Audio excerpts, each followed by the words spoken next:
श्रीगुरुभ्यो नमः। यदा यदा हि धर्मस्य ग्लानिर्भवति भारत अभ्युत्थानमधर्मस्य तदात्मानं सृजाम्यहम्. எப்பொழுதெல்லாம் தர்மம் அழிந்து அதர்மம் தலை தூக்குகிறதோ அப்பொழுதெல்லாம் தர்மத்தை காப்பதற்காக நான் அவதரிக்கிறேன் அப்படின்னு பகவான் ஸ்ரீகிருஷ்ணர் நமக்கு பகவத்கீதையில சொல்றார். நம்ம இந்த ராச பஞ்சாத்தியாயி அப்படின்னு சொல்லப்படுற பகவானோட ராச லீலைகளை ஸ்ரீமத் பாகவதத்துல உள்ள 5 அத்தியாயங்கள் மூலம் பார்த்தோம். அது தசமஸ்கந்தத்துல 29வது அத்தியாயத்திலிருந்து 33வது அத்தியாயம் வரைக்கும் சொல்லப்படுறது. அதுக்கப்புறம் இன்னைக்கு நம்ம 34வது அத்தியாயத்துல என்ன நிலையில என்ன நடக்கிறதுன்னு பார்க்கலாம். அப்ப என்ன ஆகுறது, ஒரு சமயம் நந்தரும் மித்த உள்ள கோபர்களும் தங்களோட குடும்பத்தோட சிவபெருமானை தரிசிக்கணும் அப்படின்னு சொல்லிட்டு அம்பிகாவனத்திற்கு போறான். தத்ர ஸ்நாத்வா சரஸ்வத்யாம் தேவம் பசுபதிம் விபும் ஆனர்ச்சுஹு அர்ஹணைர் பக்தியா தேவீம் ச நிருபதேம்பிகாம். அங்க சரஸ்வதி நதியில ஸ்நாத்வா குளிச்சுட்டு பகவான் பசுபதியையும் அவரோட தேவியான அம்பிகையையும் பார்த்து பக்தியோட பூஜை பண்றான். அப்புறமா பிராமணர்களுக்கெல்லாம் பசுக்கள், தங்கம், அன்னம் எல்லாத்தையும் தானமா கொடுக்கறான். மகாதேவன் எங்கள்கிட்ட பிரீத்தியோட இருக்கணும் அப்படின்னு சொல்லிட்டு அதே இடத்துல ஸ்தல உபவாசம் அப்படின்னு அதே இடத்துல அந்த நதிக்கரையிலேயே அன்னைக்கு ராத்திரி தங்கிட்டு இருக்கா அவள்லாம். அந்த மாதிரி ராத்திரி தங்கிட்டு இருக்கும்போது பக்கத்துல ஒரு பெரிய பாம்பு இருக்கு. அந்த பாம்பு ரொம்ப பசியினால அங்க இங்க போயிட்டு இருக்கு. அங்கேருந்து இங்க வருது. இவாள்லாம் படுத்துட்டு இருக்கிறத பார்த்து வந்து கோபர் அங்க படுத்துட்டு இருக்காரே நந்தகோபரை விழுங்க ஆரம்பிக்கிறது. விழுங்க ஆரம்பிச்ச உடனே நந்தர் கத்துறார், கிருஷ்ணா, ஹே கிருஷ்ணா, இந்த பெரிய சர்ப்பம் என்னை முழுங்கிடுறதே, நான் உன்னை சரணடைந்தவன் இல்லையா, என்னை காப்பாத்து அப்படின்னு கத்துறார் நந்தர். இத நாராயணியத்துல பட்டத்திரி 70வது தசகத்துல 2வது ஸ்லோகத்துல சொல்றார்.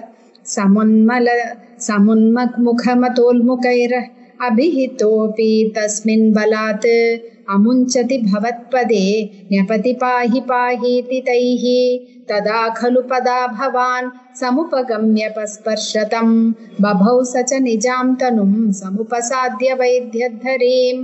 அந்த பசுவை எல்லாரும், அந்த பாம்பு இருக்கு இல்லையா, அந்த பாம்பு அங்க இருந்த கோப்பர்கள் எல்லாம் கொல்லிக்கட்டையால எடுத்து அடிக்கிறான். ஆனாலும் அந்த அந்த பாம்பானது நந்தரை விடவே மாட்டேங்கிறது. அப்போ ஸ்ரீகிருஷ்ணர் என்ன பண்றார், தன்னோட பாதத்தினால அந்த சர்ப்பத்தை உதைக்கிறார். பகவானோட பாதார விந்தம் பட்ட உடனே அந்த சர்ப்பமானது பாபங்கள் எல்லாம் நீங்கி ஒரு வித்யாதர ஸ்வரூபத்தை அடையிறது. அந்த ஸ்வரூபம் எப்படி இருக்கு அப்படின்னு பார்த்தோம்னா, தங்க மாலைகள்னால அலங்கரிச்சு திவ்ய சரீரத்தோட பிரகாசமா இருக்கான். பகவான நமஸ்காரம் செய்யறான் அந்த வித்யாதரன். அப்போ பகவான் கேக்குறார், கோ பவான் பரயா லக்ஷ்மியா ரோச்சதேத்புத தர்ஷனஹா கதம் ஜுகுப்சிதாமேதாம் கதிம் வா பிராபிதோ வசஹா. ஓ பவான் அப்படின்னு கேட்கிறார், நீங்க யாரு, ஆனா உங்களை பார்த்தா அத்புத தர்ஷனஹா, நல்ல லட்சணங்களோட மிருகந்த காந்தியோட இருக்கிறீர்களே, நீங்கள் நல்ல பிரகாசமாவும் இருக்கிறீர்களே, எப்படி இந்த சர்ப்ப ஜென்மம் உங்களுக்கு கிடைச்சது அப்படின்னு கேட்கிறார் பகவான்.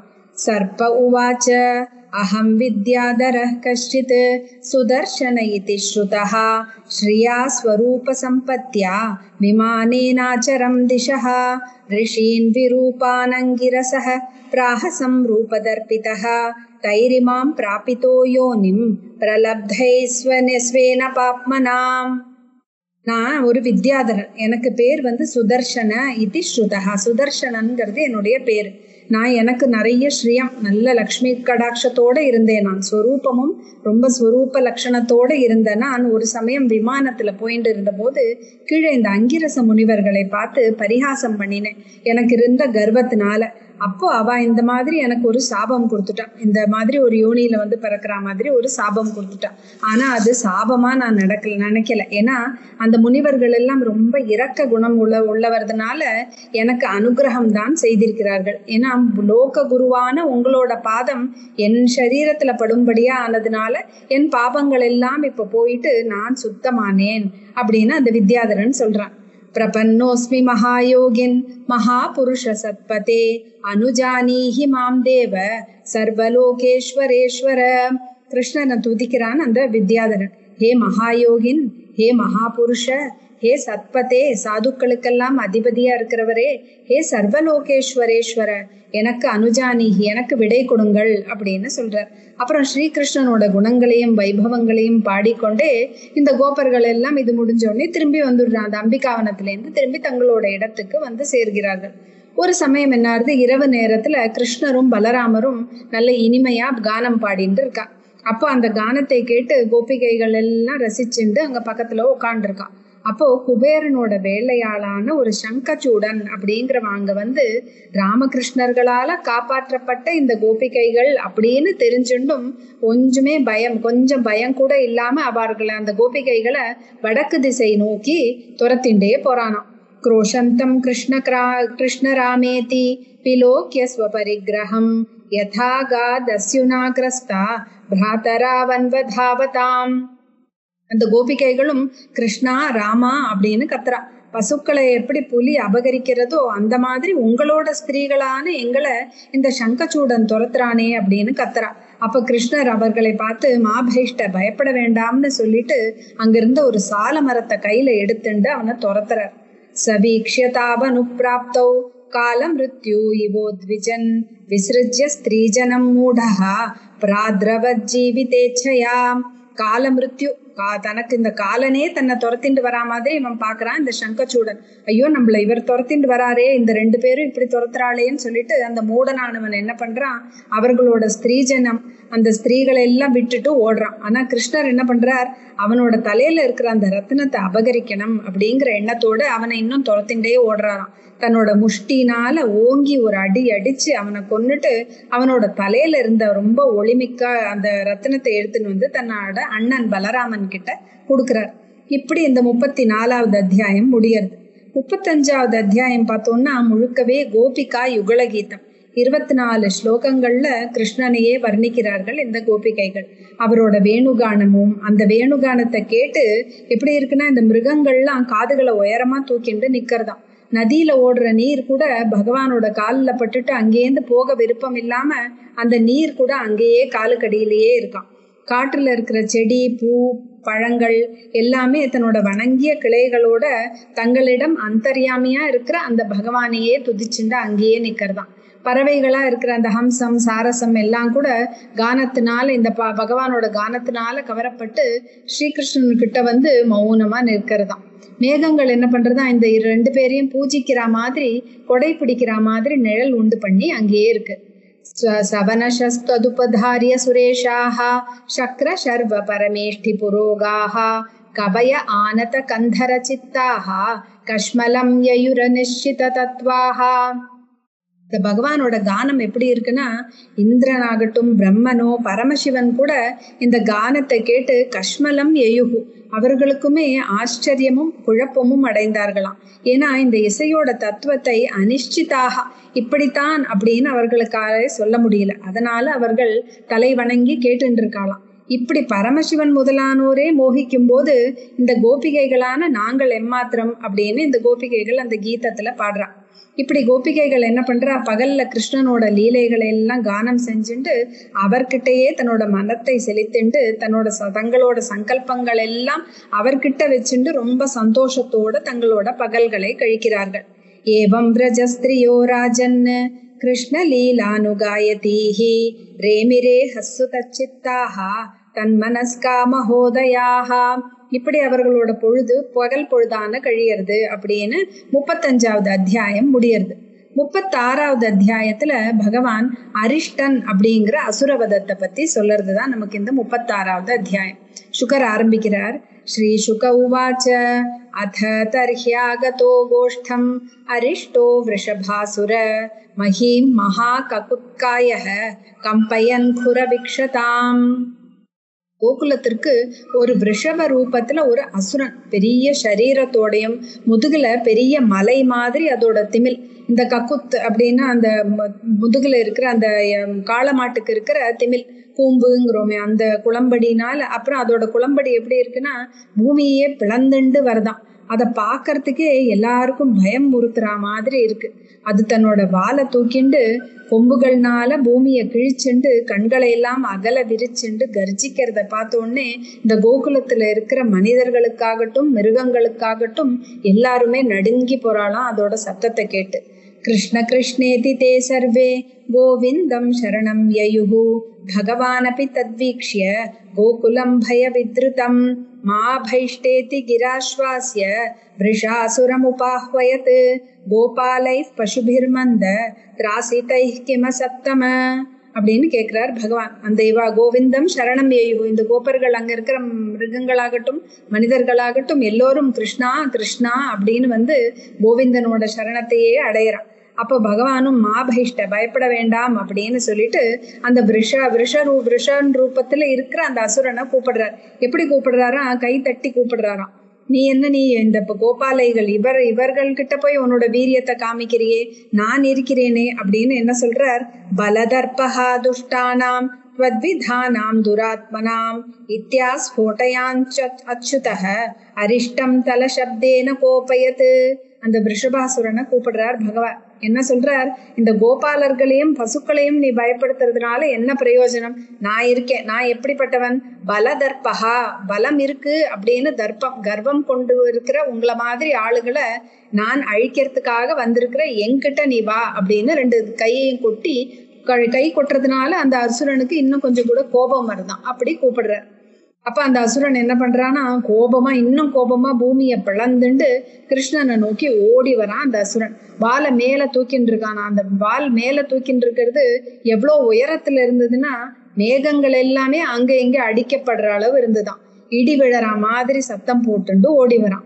பகவானோட ரெண்டு கொம்பையும் பகவான் என்ன பண்றாரு? அவன் ஓடி முட்டுறதுக்காக ரெண்டு கொம்பை எடுத்து முட்டுறதுக்கு வந்த போது அந்த ரெண்டு கொம்பை பிடிச்சு பகவான் அதை 18 அடி தூரம் பின்னுக்கு தள்ளுறாராம். கிரஹீத்வா ஸ்ருங்கயோரஸ்தம் வா அஷ்டாதச பதானி சஹ பிரத்யபோவாஹ பகவான் கஜஃப் பிரதி கஜம் யதா. அப்படி பகவான் தள்ளினது எப்படி இருந்ததுன்னா ஒரு யானை இன்னொரு யானை தள்ளினா மாதிரி இருந்துதான். அந்த அசுரனும் பூமியில போய் விழறான். விழுந்துட்டு ரொம்ப சிரமப்பட்டு எழுந்துக்கிறானா. அவனுக்கு வேர்த்தெல்லாம் கொட்டிடுறது. திரும்பி ஆனா விடல, திரும்பியும் ஓடி வரான். தமாபதந்தம் ச நிகிருஹ்ய ஸ்ருங்கயோஹோ பதா சமாக்ரம்ய நிபாத்திய பூதலே நிஷ்பீடயாமாச யதார்த்ரமம்பரம் கிருத்வா விஷாணேன ஜகான சோபதத். பகவான் என்ன பண்ற? ஸ்ருங்கயோஹோ அவனோட ரெண்டு கொம்புகளை பிடிச்சு திரும்பியும் பூமியில தள்ளுறார். தள்ளிட்டு ஆர்திரம் அம்பரம், ஈரமான ஒரு அம்பரம், ஒரு துணியை நம்ம எப்படி கசக்கி பிழிவோமோ அந்த மாதிரி அவனை காலால மிதிக்கிறாராம். மிதிச்சு அவனோட கொம்பையே உடைச்சு அவனை கொல்றார். அந்த அசுரனும் என்ன பண்றார்? ரத்தம் எல்லாம் கக்கி இறந்து போறான். தேவர்கள்லாம் மேலேந்து பாக்குறா, அரிஷ்டனையே கொண்டுட்டாரே பகவான்னு புஷ்பங்களை தூவி கொண்டாடுறாளாம். கோபர்களும் கோபிகைகளும் பகவானை துதிச்சுட்டு அப்புறம் எல்லோரும் திரும்பி கிளம்புறான். இப்படி இந்த அரிஷ்டவதத்தோட கிருஷ்ணனோட பிருந்தாவன லீலைகள் எல்லாம் கிட்டத்தட்ட முடிவுக்கு வருது அப்படின்னு தெரிஞ்சின்ற தேவர்ஷியான நாரதர் கம்சன் கிட்ட வரார். கம்சன் கிட்ட போய் சொல்றார், யசோதாயாஹா சுதாம் கன்யாம் தேவக்யா கிருஷ்ணமேவச்ச ராமம் ச ரோஹிணீ புத்திரம் வசுதேவேன பிப்யதா ன்யஸ்தௌ ஸ்வமித்ரே நந்தேவை யாப்யாம் தே புருஷாஹதாஹ நிஷம்ய தத்போஜபதிஹி கோபாத் பிரச்சலிதேந்திரியஹ. இப்பதான் இவனுக்கு உண்மையெல்லாம் சொல்றார் தேவர்ஷி நாரதர். யசோதாயாஹா சுதாம் கன்யாம், ஒரு பெண் குழந்தை பிறந்ததல்வா, அது யாரோட குழந்தை அப்படின்னா யசோதையோடது. அவள்தான் ஆகாயத்தில் சென்றவள். தேவக்கியாக கிருஷ்ணமேவச்ச, தேவகியின் புதல்வன் தான் கிருஷ்ணன். ராமம் ச ரோஹிணி புத்திரம், ரோஹிணியோட புத்திரன் யாரு அப்படின்னு பார்த்தா ராமன், பலராமன் தான். வசுதேவேன பிப்யதா, உனக்கு பயந்துண்டு வசுதேவர் என்ன பண்ணினார்? தன்னோட மித்திரனான நந்தன் கிட்ட அந்த ரெண்டு குழந்தைகளையும் கொண்டு விட்டுட்டார். அவர்கள் தான் நீ அனுப்பின இந்த அசுரர்களை எல்லாம் கொன்றது அப்படிங்கிற உண்மைய நாரதர் சொல்றார். இதை கேட்ட உடனே கோபாத் பிரச்சலிதேந்திரியா, தன்னோட இந்திரியங்கள்லாம் துடிக்கிறது அவனுக்கு, கம்சனுக்கு. வசுதேவரை இப்பவே கொல்றேன் அப்படின்னு கிளம்புறான். ஆனா நாரதர் அவனை தடுத்துட்டதுனால அவன் திரும்பியும் போய் தேவகியும் வசுதேவரையும் சிறையிலேயே போய் அடைச்சுடுறான். அப்புறம் என்ன பண்றான் கம்சன், கேசிங்கிற ஒரு அரக்கனை கூப்பிடுறான். கூப்பிட்டுட்டு சொல்றான், நீ ராமகிருஷ்ணர்களை கொன்றுடணும், நீ போய் அங்க போய் அவ 2 பேரையும் கொன்னுடு அப்படின்னு சொல்லி அனுப்புறான். பிரேஷயாமாச ஹன்யேஷாம் பவதா ராமகேசவௌ ததோ முஷ்டிக சாணூர ஷல தோஷலகாதிகான். இவா 2 பேரையும் கொல்லு அப்படின்னு சொல்லிட்டு கேசியை அனுப்பிட்டு முஷ்டிகன், சாணூரன், ஷலன், தோஷலன் அப்படிங்கிற மிச்சம் இருக்கிற மந்திரிகள், அந்த யானை பாகன் எல்லாரையும் கூப்பிட்டு சொல்றான். அமாத்யான் ஹஸ்திபான்ச்சைவ சமாஹூயாஹ போஜராட் போபோ நிஷம்யதாமேதத் வீரசாணூர முஷ்டிகௌ. எல்லாரையும் கூப்பிட்டு சொல்றான், நன்னா கேட்டுக்கோங்கோ. வசுதேவருடைய மகன்களான பலராமனும் கிருஷ்ணனும் வசுதேவரோட மகன்கள்னு எனக்கு இப்பதான் தெரிஞ்சது. நாரதர் சொன்ன உடனே இவா எங்க இருக்கானா இப்ப கோகுலத்துலதான் இருக்கார்கள், அதனால நான் அவர்களாலதான் என்னோட சாவு வரும்னு முன்னாடியே அசரீரி சொல்லியிருக்கு இல்லையா. அதனால அந்த 2 பேரையும் எப்படியாவது நான் இங்க அழைச்சுன்னு வந்துடுறேன். அவர்களோடு விளையாட்டா நம்ம மல்யுத்தம் மாதிரி செய்யலாம், அதனால அவர்களை கொன்னுடலாம். மல்யுத்தம் செய்யறதுக்கு அதனால நிறைய மேடைகள் எல்லாம் அமைக்கப்படட்டும். பார்ப்பதற்கு வர மிச்ச அரசர்கள், பட்டணத்து ஜனங்கள் எல்லாரும் உட்கார்றதுக்கும் நிறைய அரங்கங்கள்லாம் செய்யட்டும் அப்படின்னு உத்தரவு கொடுக்குறான் கம்சன். மகாமாத்ரத்வயா பத்ர ரங்கத்வார்யுபநீயதாம் த்விபஹ் குவலயா பீடஹ ஜஹீதேன மமாஹிதௌ. மகாமந்திரிக்கு ஆணை கொடுக்கிறார் கம்சன். குவலையா பீடம் அப்படிங்கிற இந்த யானைய இந்த மல்யுத்தம் நடக்கிற இடத்தோட வாசல்ல நிக்க வைக்கலாம். அதை வச்சு என்னோட சத்ருகளா இருக்கிற இந்த ராமகிருஷ்ணர்களை கொல்ல வேண்டும் அப்படிங்கிறான். அதனால சதுர்தசியான நாள்ல விதிப்படி இந்த தனுர்யாகத்தை ஆரம்பிக்கலாம். எல்லா பூதங்களுக்கும் அதிபதியான பரமசிவனை குறித்து எல்லா பலிகளும் கொடுக்கப்படட்டும் அப்படின்னு ஆணையிடுறான். அடுத்து என்ன செய்யணும் அப்படின்னு நிச்சயம் பண்ணிட்டு கம்சன் எதுகள்லயே சிறந்தவரான அக்ரூரரை கையை பிடிச்சு கொண்டு சொல்றான். போதானபதே மஹ்யம் கிரியதாம் மைத்ரமாத்ருதஹ நான்யஸ்த்வத்தோ ஹிததமஹா வித்யதே போஜ விருஷ்டிஷு. அக்ரூரர் யாருன்னு பார்த்தோம்னா கிருஷ்ணரோட மாமா முறை. கம்சன் கிட்ட இருக்கிற பயத்தினால கம்சனோடையே இருந்தாலும் அவருக்கு பகவான் ஹரி மேல ரொம்பவே பக்தி. கம்சன் கேக்குறான் இவர்கிட்ட, இந்த போஜ விருஷ்ணி குலங்கள்லயே உங்களை மாதிரி எனக்கு நல்லது செய்யறவர்கள் வேற யாருமே இல்லை, அதனால ஒரு நண்பனா நீங்க எனக்கு ஒரு உதவி செய்யணும். ஏன்னா இந்திரன் எப்படி ஏதாவது கஷ்டம்னா பகவான் விஷ்ணு கிட்ட போவாரோ அதே மாதிரி எனக்கு இப்போ ஒரு கஷ்டம் வந்ததுன்னா நான் உங்களை நாண்டி வந்திருக்கேன், அதனால உங்கள் மேல எனக்கு இருக்கிற நம்பிக்கையை நீங்க காப்பாத்தணும் அப்படின்னு சொல்லிட்டு சொல்றான். கச்சனந்த விரஜம் தத்ர சுதா வானக துந்துபேஹே ஆசாதே தாபிஹானேன ரதேனானயமாச்சிரம். நீங்க அதனால நந்தபிரஜம் கச்ச, அதனால நந்தனிடத்திற்கிட்ட போயிட்டு ஆனக துந்துபி அப்படின்னு இன்னொரு பேரு வசுதேவருக்கு. ஏன்னா அவர் பிறக்கும் போது இந்த ஆனகம், மிருதங்கம், துந்துபி எல்லாம் வாசிச்சாலாம். ஏன்னா இவர்கிட்டதான் நம்மளோட பரமாத்மா பிறக்க போறார் அப்படிங்கறதுனால வசுதேவரோட இன்னொரு பேர் ஆனக துந்துபின்னு பேர். இந்த ஆனக துந்துபியோட 2 மகன்கள் இருக்கார், அது நந்தன் கிட்டதான், நந்தனோட இடத்துல இருக்கிறது தான் இந்த 2 மகன்களும். அதனால எந்த விஷயத்திலையும் தாமதம் இல்லாம அவர்கள் 2 பேரையும் இங்க கூட்டின்னு வந்துருங்கோ. அந்த 2 பேரையும் தான் எனக்கு காலன் அப்படின்னு இந்த தேவர்கள்லாம் நிச்சயம் பண்ணி அங்க அனுப்பிச்சு வச்சிருக்கா இல்லையா. அதனால அவர்கள் 2 பேரும் இங்க வரட்டும். நந்தரும் மற்றவர்களும் எனக்கு உரிய பரிசுகள் எல்லாம் எடுத்துட்டு இங்க வர சொல்லணும் அப்படின்னு இவர் அக்ரூரர்கிட்ட சொல்ற. அந்த ராமனும் கிருஷ்ணனும் வந்ததும் நான் என்ன பண்ண போறேன்னா, முதல்ல என்னோட யானை இருக்கு இல்லையா, அந்த குவலையா பீடத்தை வச்சு அவர்களை கொல்ல வைப்பேன்.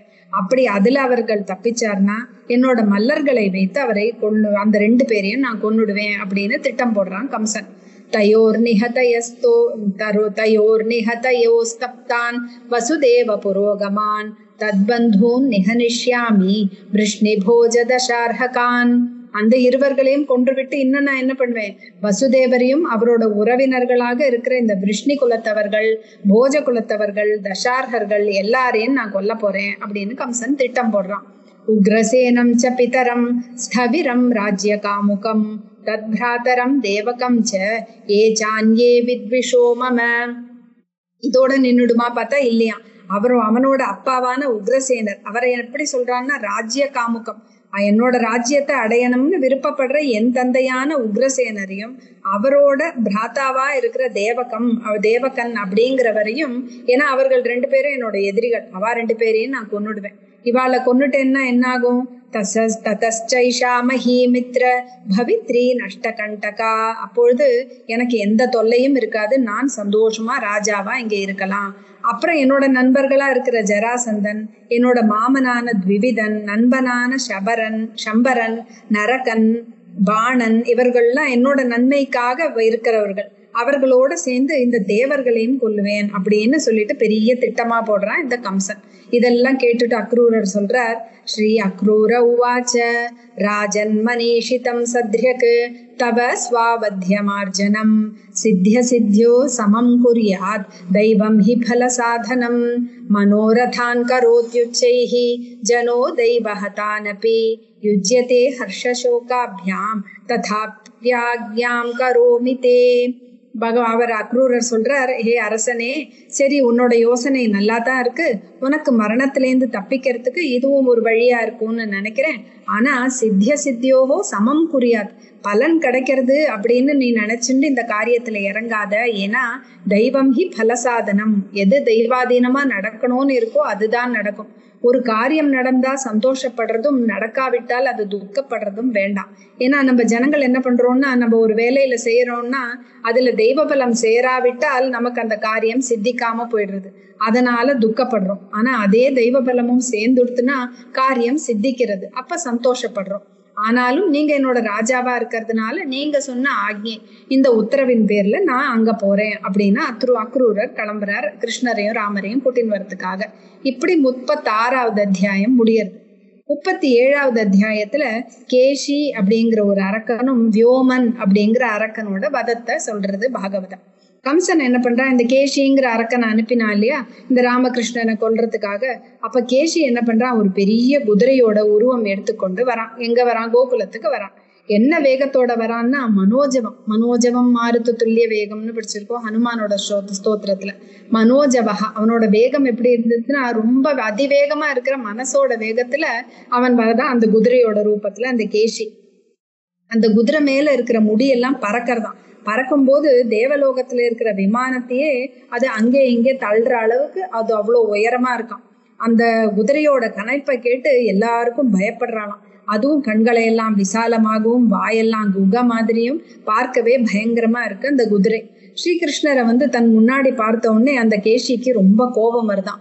ஓடி வருதான், தன் காலை ரெண்டையும் முன்னாடி தூக்கி அடிக்கணும் அப்படின்னு ஓடி வருதான். பகவான் என்ன பண்றாரா, தத்வஞ்சயித்வா தமதோக்ஷஜோருஷா பிரகிருஹ்ய தோர்பியாம் பரிவித்ய பாதயோஹோ சாவக்ஞமுத்ஸ்ருஜ்ய தனுஷதாந்தரே யதோரகம் தார்க்ஷ்ய சுதோ வியவஸ்திதஹ.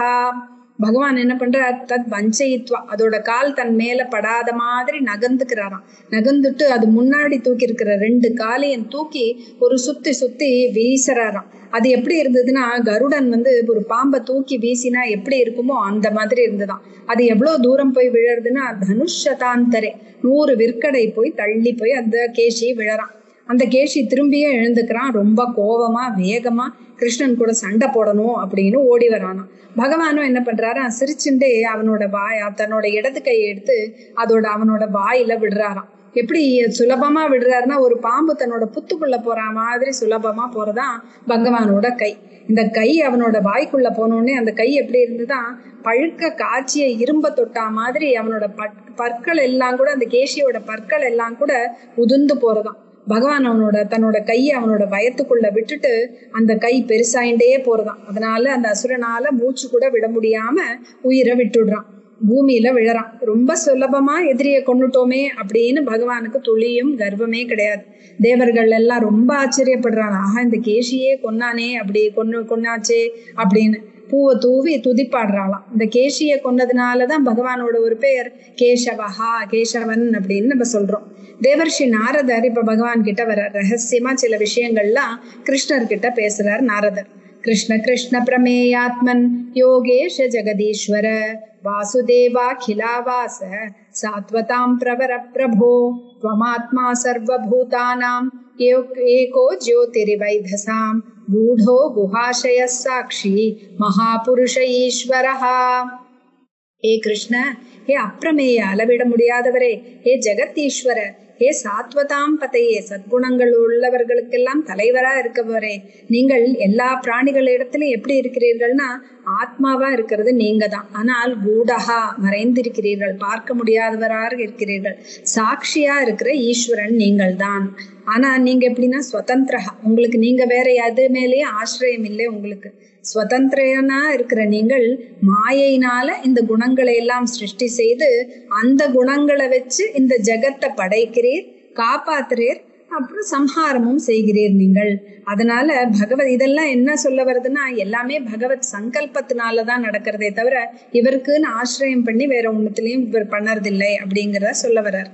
இப்போ எல்லாம் சொல்றார் நாரதர் கிருஷ்ணர்கிட்ட, நீங்கள் இன்னும் என்னெல்லாம் பண்ண போறீர்கள், இன்னும் குபலையா பீடம் வதம் இருக்கு, கம்சனோட வதம் இருக்கு, அப்புறம் அர்ஜுனனுக்கு சாரதியா இருக்கிறது, எல்லாம் நீங்க செய்ய போற காரியங்கள்ல எல்லாம் இருக்கு, அதெல்லாம் நானும் பார்க்க போறேன் இந்த கிருஷ்ணாவதாரத்துல நடக்கிறதெல்லாம் அப்படின்னு பட்டியல் போடுறார் நாரதர்.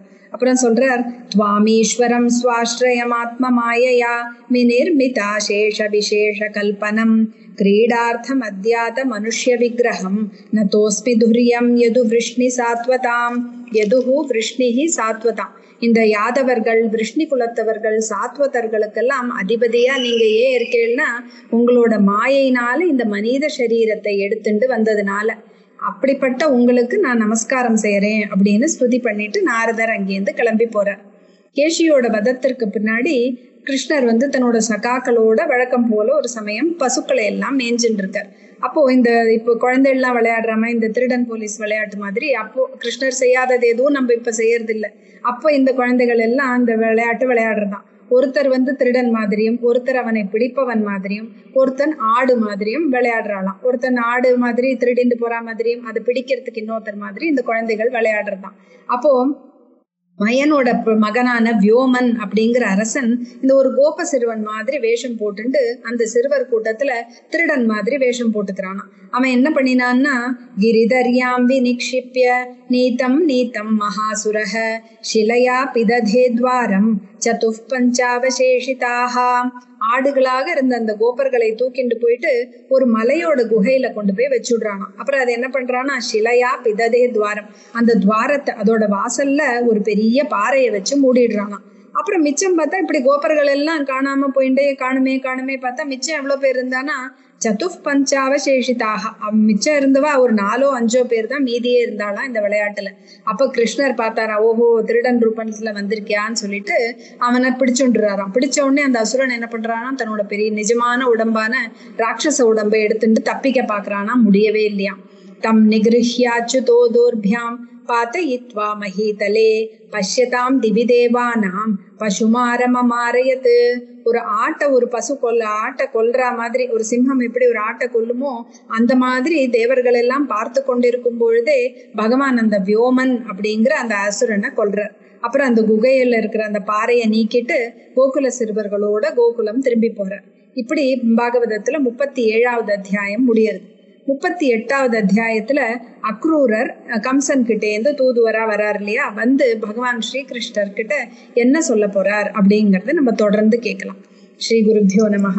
ஹரே ராம ராம ராம ஹரே ஹரே, ஹரே கிருஷ்ண கிருஷ்ண கிருஷ்ண ஹரே ஹரே.